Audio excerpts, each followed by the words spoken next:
4 బిట్ల 5 బిట్ల ఎన్నో బిట్లమ్మా.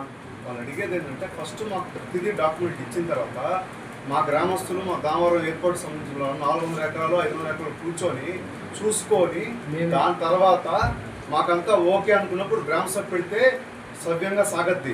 లేకపోతే ఏంటంటే ఆడ గొడవ జరుగుతుంది. నాయకుడు కాదు ఇంకొకటి కాదు వచ్చి చేయబోయేది ఏం లేదు. అధికారులు కూడా ఇబ్బంది పడతారు. అటువంటి కార్యక్రమం వద్దు.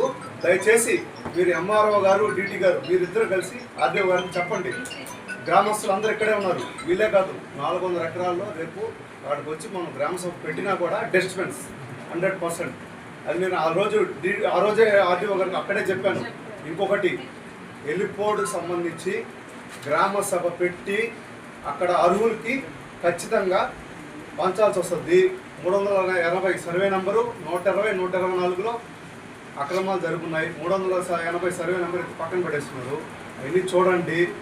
తెలుగుదేశం పార్టీలో సంబంధించి ప్రతి కార్యకర్తకి ఒక తెలుగుదేశం కార్యకర్త అర్హులకి ప్రతి ఒక్కరికి ఖచ్చితంగా చెందాల్సిన ల్యాండ్ చెందాలమ్మా. ఒకటి ప్రభుత్వ ల్యాండ్. మేము వాళ్ళకి చెప్పము. అర్హులు ప్రతి ఒక్కరు ఎస్సీ ఎస్టీ ప్రతి ఒక్కరు చెందాలి. అది ఒకటి. రెండో పాయింట్ ఏంటంటే ఒకడికి 2 ఎకరాలు 3 ఎకరాలు రిజిస్ట్రేషన్ అంటే ఒప్పుకోము. అవన్నీ చూసుకోండి. ఒకరి పేరు మీద 1 ఎకరా ఇచ్చుంటే ఆ ఎకరానే 2వ ఎకరా ఆయన వచ్చి సాగు చేసుకుంటా డబ్బులు ఇచ్చి. ఒక నిమిషం ఉండండి, మాట్లాడద్దు, ఒక నిమిషం ఉండండి.